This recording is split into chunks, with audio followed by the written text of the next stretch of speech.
I provided great support to helping him remain in office. I provided great support in helping him have leadership stability.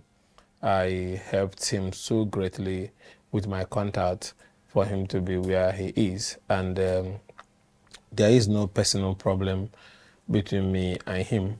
It's all about the principle.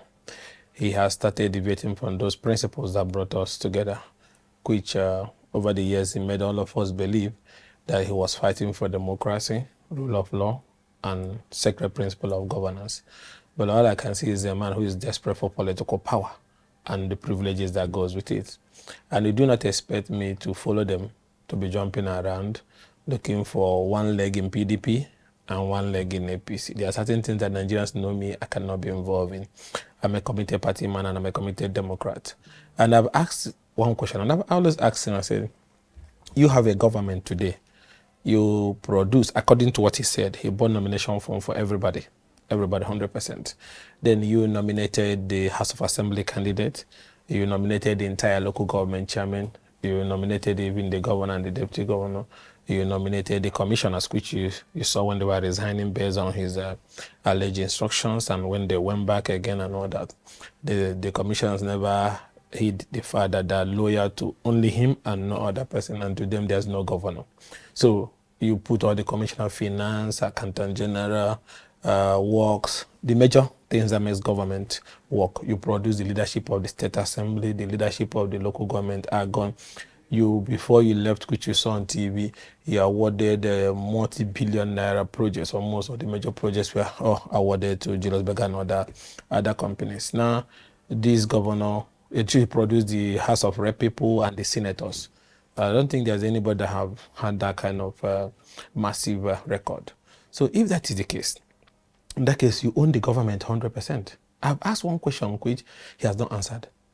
If you have 100% control of the government, of everything that has to go with government, the privileges, everything, your security men, all of them, they were all returned, then what is it that Fubara did not give you that led to this war, that led to an impeachment being served on him on that day, that led to him being fired at and hot water tank sprayed on him by the police? I want all Nigerians to ask that question, because getting at that question will help us to unravel what this whole madness is all about. What happened?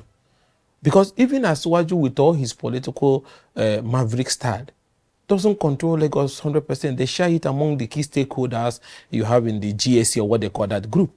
But you are the only one. You bought all their nomination form, you bought their pillowcase and their bed, you put the senators, you put the rep, you put the state assembly, you put the local government, you have the commissioner for finance, you have agric, you have works, you have accountant general, you have chairman of board, you have everything, you awarded the project. The soul of the government, you have it. So what could have led to this same man that you are basically holding hostage become somebody you wanted to disgrace, impeach him, even when he did not commit one single impeachable offense? At that moment, anybody that is honorable and reasonable enough must be able to say, no, this is not right. And that is why I said, provide answers to this. So, and then, because if these answers are not provided, then one can assume it might be greed, it might be excessive dictatorial tendencies that must have led you to now say you even capture the man's A, so that you ration the A that he's going to breed. So this whole thing was unwarranted. Fubara is not the aggressor. And who means what? My friend, Nwanosike, is the aggressor, not Fubara. And I don't hide about it. And this has led us to multiple activities that has brought so much pressure on the judiciary, so much crisis in the opposition party. Today, our opposition party have been balkanized. Those who want the PDP to move forward and those who want the PDP to be served as fried shrimps on the table of the president. And that's what this fight is all about. To now say, find a way to draw a line between your endless ambition, whatever it is that he's aiming at, and the general survival of all of us that is in this opposition party. I'm a member of this opposition party. I've gone to detention countless times for this opposition party. So I have a stake, like every other person in the party. And I cannot, in the same party that I belong, I allow you to use it to go for dinner, just like that, and then you burn it down. And then again, you have to understand, what did we do to you? We didn't do anything. You ran an election like every other person in this party. At the level of Eagle Square, and if I'm lying, God knows. Tambuwa, your best friend, you have been in honeymoon with him politically over the years. For whatever reason that he felt your candidature may not be the best. For whatever reason. And then he switched at the venue of the convention to Obi Atiku, and they defeated you. If people are honest, it's only people who are elders, who are reckless, that will see truth. They don't want to see it as the truth. What played out in Eagle Square was pure political contest. Was there any rigging? Everybody was there, right? Is it not in the right of those who made the alliance to make alliance? All you could have done was to make a counter alliance. Party did not hurt you. Party did not do anything. You contested. Oh, you are building your aspiration that, okay, Tambo will not win, but he will run to the end and he will waste the vote of parts of Kano, Sokoto, and Kebbi and all that, thereby allowing you to win Atiku. But suddenly, he decided not to complete his race. And he switched his vote to the other man, and they were able to secure the decisive number and defeated you. That is politics. There was no manipulation. So why the venom, why the anger on this party? Then you people went into negotiation. I was not there. But I heard from all the two sides the offer for vice president. And which will bring us to the issue of, you once made us believe that this struggle was about South. So if they have made you that VP, so it wasn't about South, it was about you. So the South is you. Because now, yes, for whatever reason, Atiku didn't announce him as vice president. He announced Okowa. Is Okowa a lesser human to be a vice presidential candidate? For whatever reason, it was about service and the South. Since you are willing to be a VP, but it wasn't given to you, it was given to Okowa, your brother, you support him. You support him 100%. So people can go. Today, we in the Southeast South, we don't have VP, we don't have president. Courtesy of you. Everything was thrown to the ground.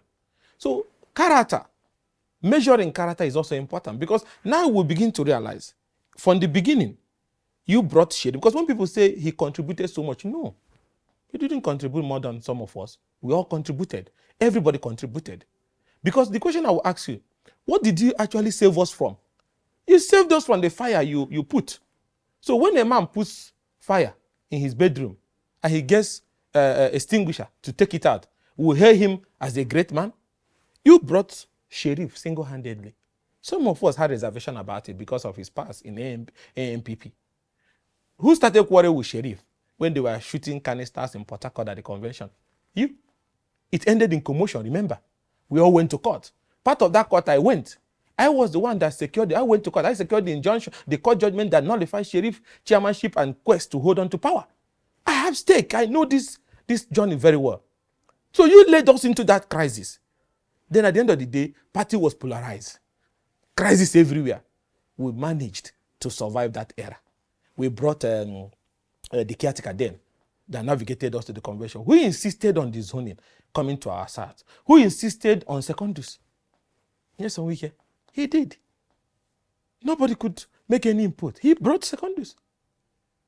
And secondaries was the chairman. He had the stories of, if people can come, Rivers will be supporting the party, and Rivers is not enough to be a chairman, then Rivers will fight.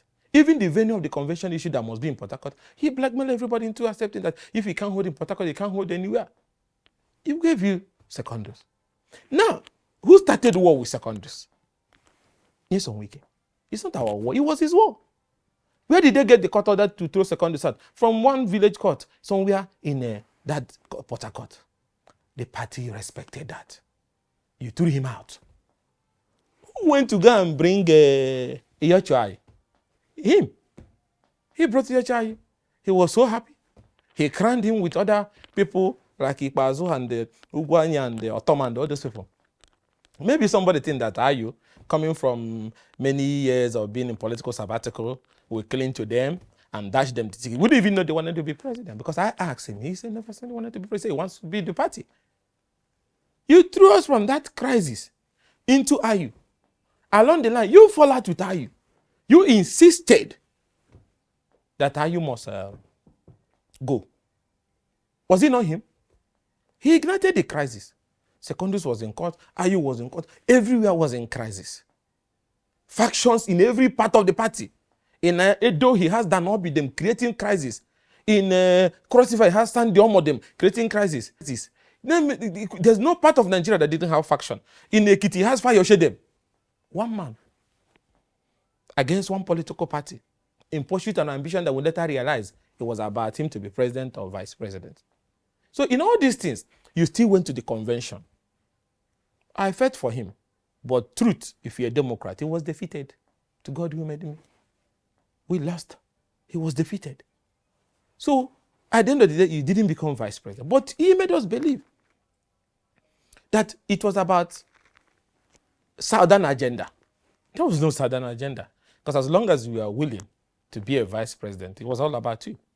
Then you fought Okowa and Atiku them. You're right. You followed Asiwaju. You worked for APC. Even in that outing, he lost Port Harcourt. Have you forgotten? Obi defeated them. We saw the panel-beating of the results. Some of them were uploaded to the IRL.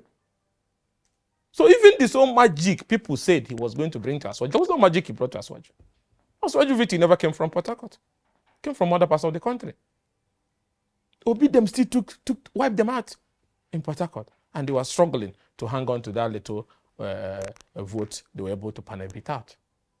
That is the simple truth.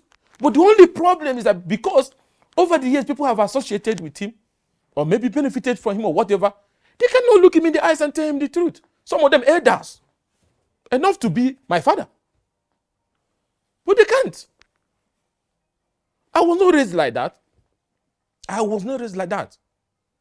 So I can't, because of personal relationship or friends, and I see something that repeatedly keeps going wrong and I support it. So the notion of there's nothing personal in it, and there's no sacrifice that is out of this world greater than that of the likes of Sekweme, Solomon Law, Okwande, name them, all the great men and women who founded Adamu Chiroma and so on and so forth, who founded this party. No.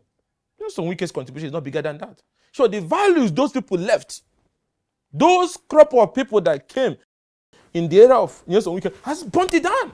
PDP operates without a value and orientation now. Our generation will not tolerate that. Anybody will not tell, I will tell him as a friend that this is wrong.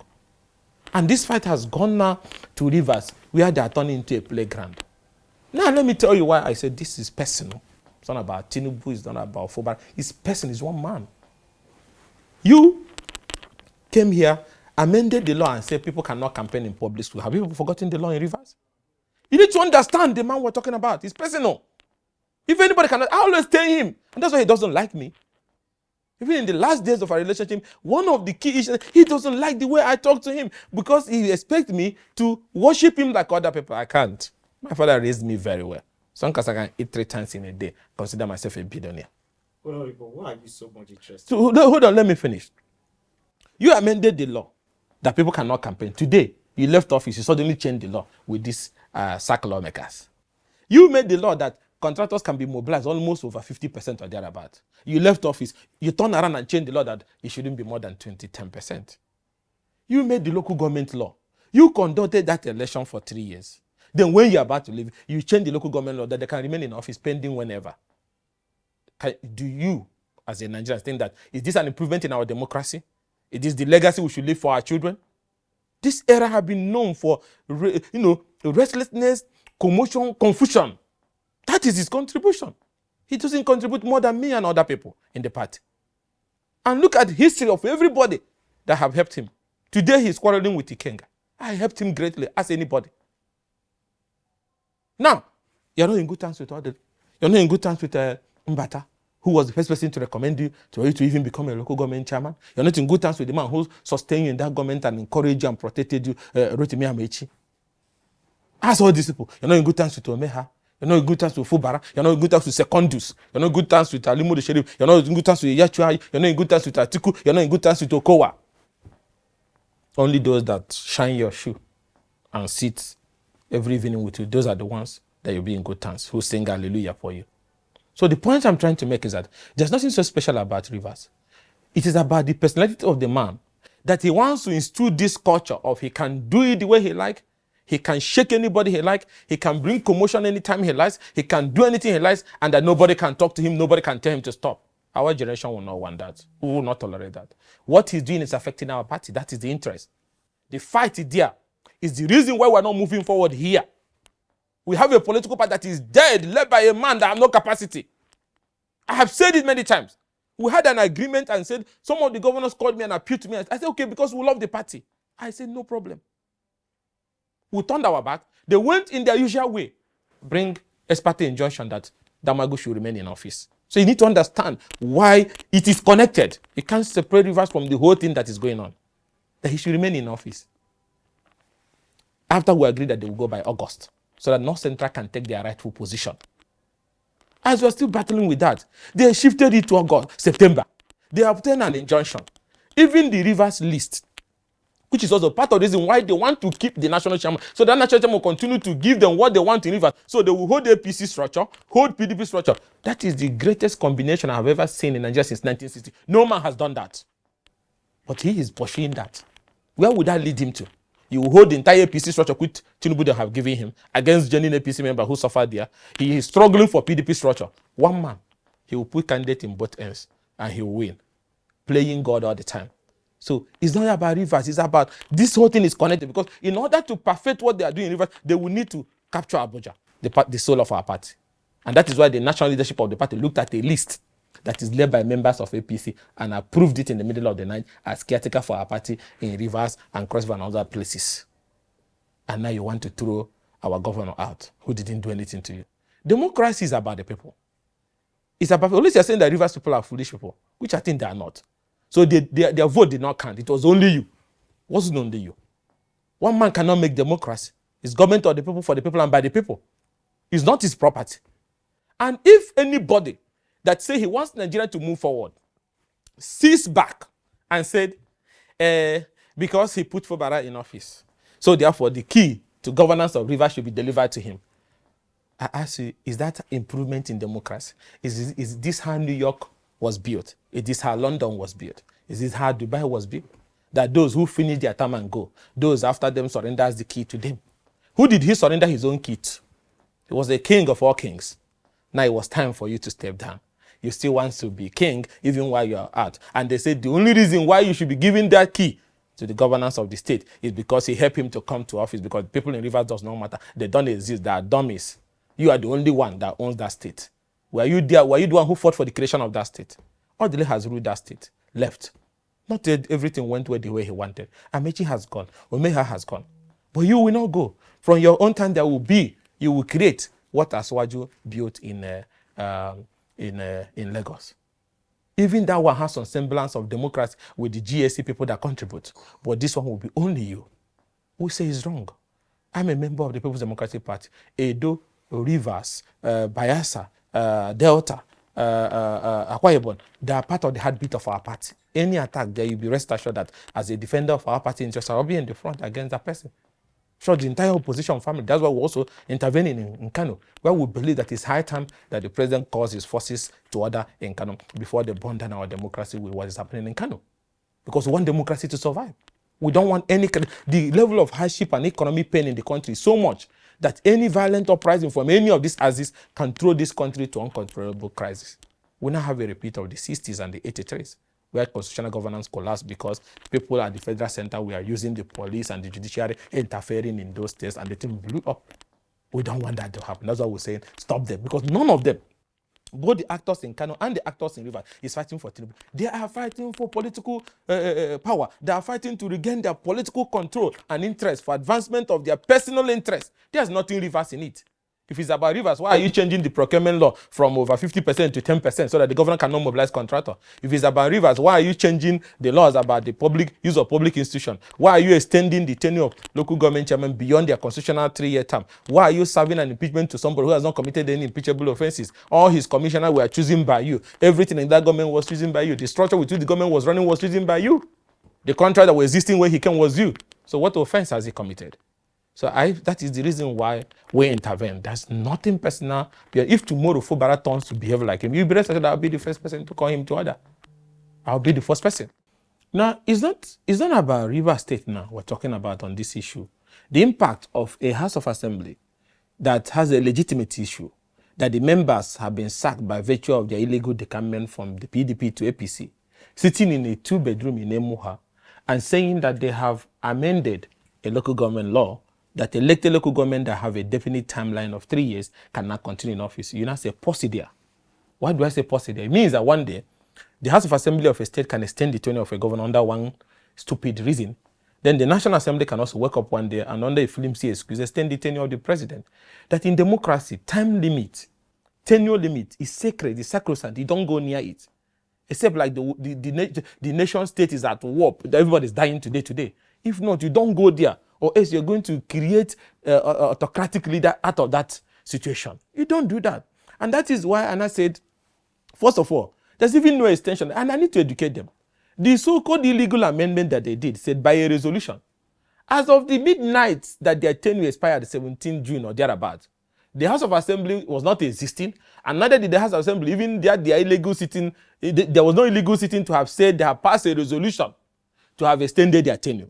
Secondly, they said if the government refuses to swear them in, a magistrate can do that. There was also no magistrate that swore them in at the expiration of the tenure. So that tenure have expired. So whatever is the judgment they're expecting from appeal court cannot bring them back because there's no tenure. There's no tenure here. Yes, there was an amendment that you did illegally, which the court have nullified. But why during the pendency of the suit, your tenure expired? The House of Assembly did not pass a resolution. There was no magistrate that swore you in. There was no governor that swore you in. So as I speak to you now, are they in office? They are not in office constitutionally. So by the time the act have been completed, the act for which they are fighting in the appeal court on the legality of the extension, the act have been completed. The tenure have expired, and there was not even elongation any longer because that resolution was not passed. Neither did they take any fresh oath of office with the magistrate or from the governor. So whatever that comes out of the appeal court does not reinstate any of the sacked 23 local government chairmen in Rivers State. I can tell you that categorically. That is the position of the law. Because as I speak to you now, they didn't take any new oath of office. Neither was there any decision by any court. So the tenure have expired. So whatever is the outcome of that court judgment, the point still remains that they are not going to have that extension because there is even no extension. The proposed amendment have not even come into effect in terms of passing a resolution to swear them in, or the governor swearing them in, or the magistrate, any magistrate performing. That was the act they wanted to go early in the morning like criminals. They wanted to sneak into the council headquarters at the expiration of their tenure, and then I had they carried some magistrates from Maraba and some other location kept in the bus. They would just go and they swear them in. The people of Rivers caught them early in them. That is how that crisis happened and seized the council. And that was how that illegal process could not materialize. So the point I'm trying to make is that we should not be fighting over extension in a democratic setting. That democracy is known for time limit. When they were elected, the people elected them for a 3-year tenure. When they were taking oath of office, they took oath of office for a 3-year tenure. So in the middle of the game, FIFA cannot change the rule. Imagine FIFA making the rule that game should be 200 hours. Then in the middle, 10 minutes to defeating you, then I say, let's move the game to 200 hours. It doesn't happen like that. You don't change the goalpost in the middle of the game. So that one is dead on arrival. As long as the data is concerned, we have done very well, in the sense that our projects are of high quality. The projects that we attracted of high quality. The engagement with our people is also of high quality. We have been able to take IDATO to the center of national legislative politics. The whole world hears IDATO today, and for a good reason. IDATO people are in the forefront of restructuring of Nigeria. IDATO people are in the forefront of laws that will help Nigeria to effectively work. IDATO people are in the forefront of ensuring that issues of justice, equity, and fairness is given to not just to the IDATO man, to everybody in the country. They are so proud that they sent a legislator who is a soldier for democracy, who is a legislator par excellence, and somebody who is grassrooted. Remember, I was elected in absentia. That is the level of love the people of IDATO have for me. Electing a man, first time in history, a man who was not around, and they elected, defended it, and gave me victory. So why will I not perform? That is why today we are doing about 8 boreholes now, almost 80% completed, most of them now. And it's high quality. We're using high quality product. We have the schools that we are renovating. We have the health centers that we are renovating. We are running Operation Light Up IDATO, the street light project from Akpor to Harcourt to Umobom to different parts of IDATO. We have a lot of projects. This first year alone, the project that we are running now is almost over 25. And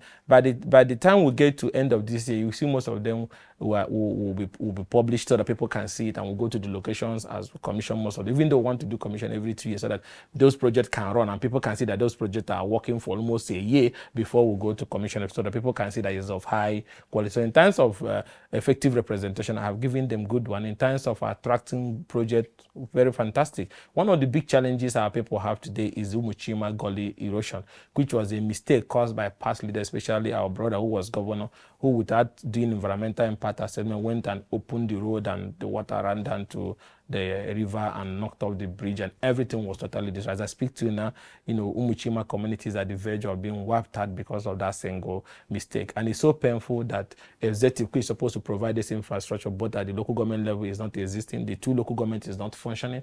Their revenues are deducted. We don't see them. They don't even have any single project in the two local government area. That two local government has received over 10 billion in the last few years, but there's even no single project in those areas. The state government have refused to carry out this responsibility. And this thing affects three local governments, although either or not, either or south, and affecting crossing even into Onimo, where the one in Ishekeneshi is going there. So this is affecting movement of goods and people in our area. And it's the responsibility of the state government. They receive ecological fund, they have access to the federal government. And what at times they used to tell people, vote me as governor so that I can connect you to the center. Once you vote an APC person as a governor, he can attract dividend from the president. Now APC is ruling Imo, APC is ruling Nigeria, and Umuchima Gully erosion cannot be fixed. What was the whole essence of all those campaigns that once you vote the governor that is from the same party with the president, everything will be solved? That is the biggest problem in Imo State today. That's Umuchima Gully erosion and the one in Amaewhule side. But the state government has not done any single thing.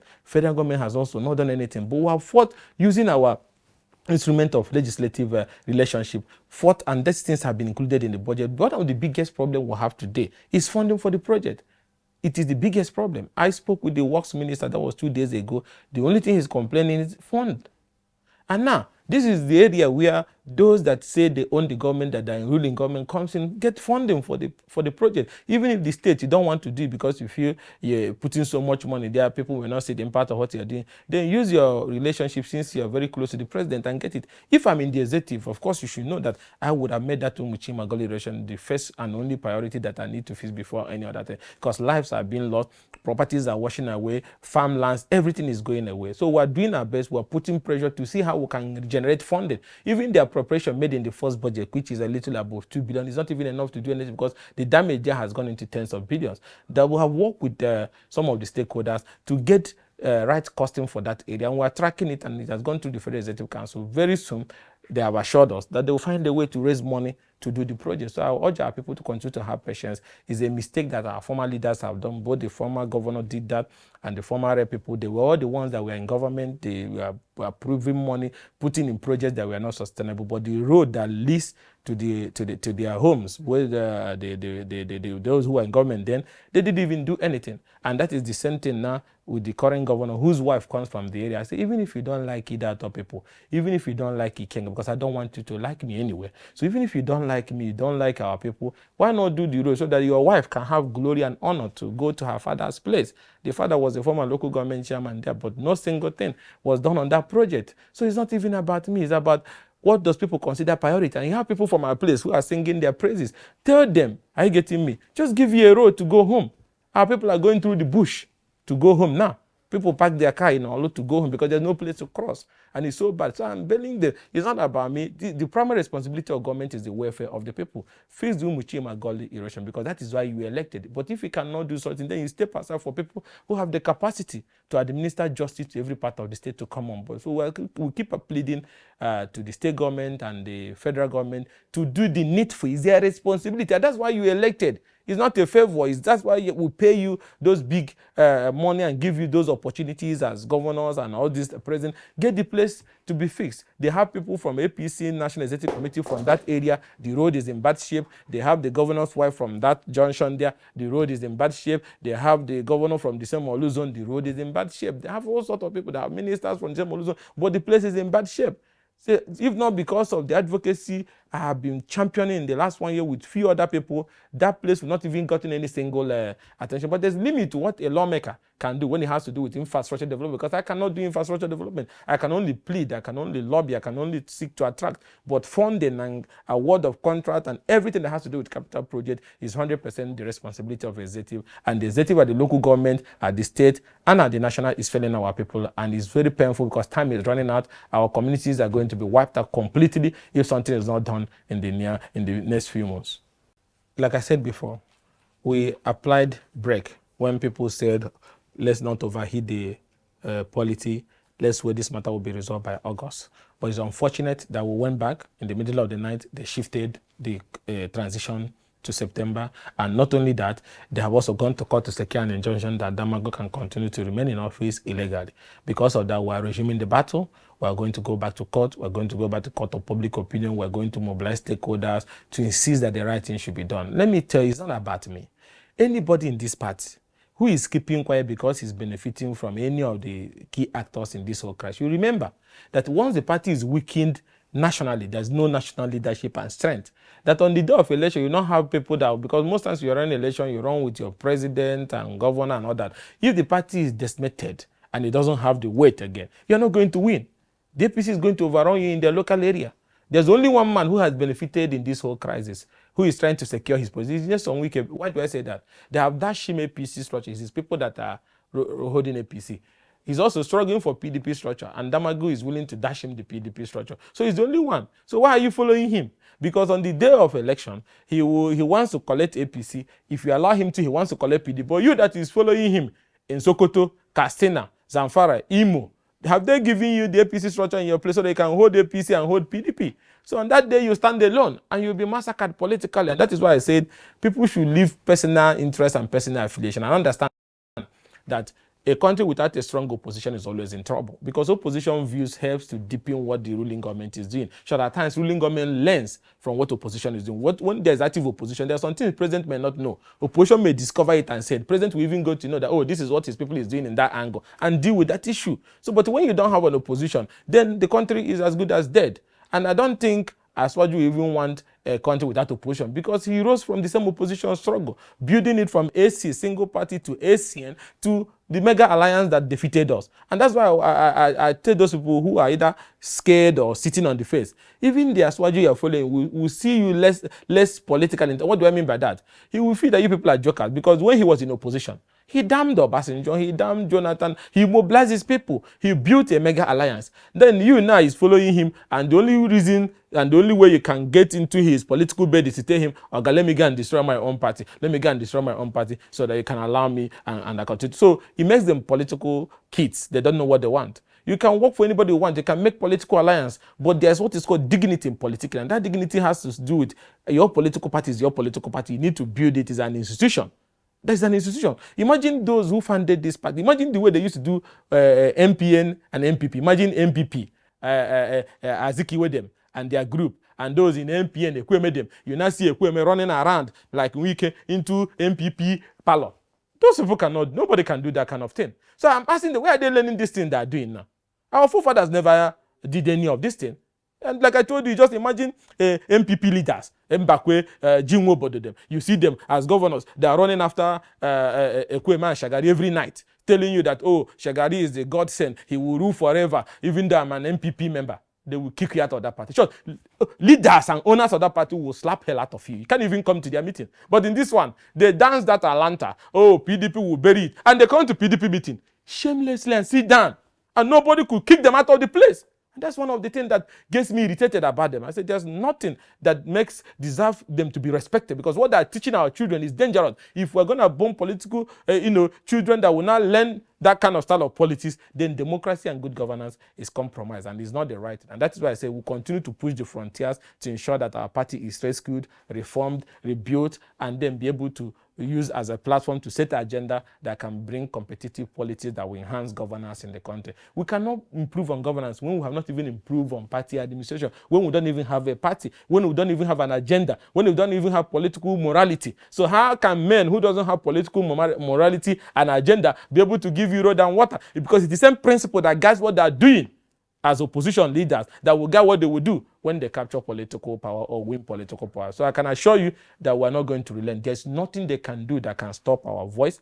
We are growing in strength. Even here where we are, we used to be about 60 of us in the opposition. Now we're even grown past 60 today as I speak to you now, because people are beginning to see reason in what we're saying, that this is not a standard that we should associate with. And more people are coming in, more people are coming in. Before you know it, we're going to hit 100, and we'll continue to push that agenda that opposition must be responsible, must be responsive, and that is the only way to have the opportunity to grow democracy and improve governance. Well, in the representation. Well, as of today, what we're presently working on is a challenging situation that has come up, which has to do with a shortfall in domestic crude supply. We're dealing with complaints from modular refinery owners and big refinery owners that they don't have the feedstock to run their refinery. And that is so challenging because we have the natural resources here in Nigeria. So it's something that would be so embarrassing to not say that we have refineries, but we don't have the raw material. It's so embarrassing. So we're going to now go to import crude from America or from China or from somewhere else. It should be so embarrassing. And so that's what we're doing, to find out what is the reason why the IOC and the indigenous oil companies and state oil companies are not giving the required volume of domestic supply to these refineries. Is there a payment challenge issue? Is there a legislative issues? That is why we're about to conduct a public hearing, because it's so pressing now that now we have series of refineries that are about to go online to start working, but the complaint remains that they don't have access to feedstock. Some say even the price is being sold to them higher than the international market price. Then we have issues of complaints, especially those who are refining diesel, that some regulators are licensing importers who are importing substandard diesels that have high sulfur and so on and so forth. There's a whole lot of complaints in the downstream. We've also been dealing with the marketers who has also complained and petitioned us. We've been looking into it about non-availability of allocation of cargo, the PFI regime, which they say favors some people, does not favor them. So we want to find out how these products are being distributed, who are getting it, and why at the same time is the prices high also at the pump stations. These are challenges that we're dealing with. And you might remember our committee is still looking into the acquisition of OVH that the House of Representatives referred to our committee to look into, investigate the circumstances surrounding that acquisition, which has turned controversial. So in the coming weeks, you will see final actions on some of these decisions. But one thing I can assure you that my committee is working to ensure that there's energy stability in the downstream sector, while at the same time ensuring price stability and competition. One of the big challenges that if the sector have been deregulated, people at times use the thing that is regulated. It has been deregulated. So that means that market forces are supposed to be allowed to play. But there is an aspect that we also have to look at. If you allow market forces to fully play in downstream today, in that case, sell as you import, you may find out that PMS may sell at 1,200. And that is why we're being careful about trying to do this vis-a-vis the fact that the way the economy is today and the suffering the people are going through, if anything happens to the pump price to the extent that you go so high to like 500, 900, 1,000, that is going to affect every aspect of our national life and is going to throw the country into serious crisis. So while we're trying to find solutions to all this, we're also trying to look at a way where we can work with government, not really return of subsidy, but for government to continue to fulfill its obligation, especially the state oil company, in terms of providing that, how will I put it, that intervention as a supplier of last resort for in the interim to ensure that we have some level of price stability to keep the economy running, pending when all these refineries are fully on stream and the FS market have stabilized. And that means we're working seriously to ensure that local refineries have access to feedstock, have access to the raw material they require to refine and be able to settle. Because once all of them are locally getting the product and they are refining, it will reduce the pressure on FS and possibly help in keeping some level of price stability, which the whole country is going to benefit. So we're working on different legislation, different suggestions, including looking at the option of, okay, let's find clusters, model refinery owners, who put them together into an SPV, give them an oil asset, give them an oil block, let them use their own hand to produce, explore and produce, so that they can feed their refinery, instead of this endless back and forth with IOCs and indigenous companies on either the price is a little bit high from the international price, or they say they don't have the product. If you continue, the refinery is not like a car you can start and off. If the machine start working every day, you're offering it because you don't have stock, the machine is going to spoil. So let's find a way to make it sustainable. So in the coming days, providing that energy sustainability in the downstream is at the heartbeat of what we do in downstream, and the country will start seeing those engagements in the coming days. There's a lot of behind the back discussions and conversations that have been going on to ensure that once we come out, these issues will be sorted out and we'll have a way out of it.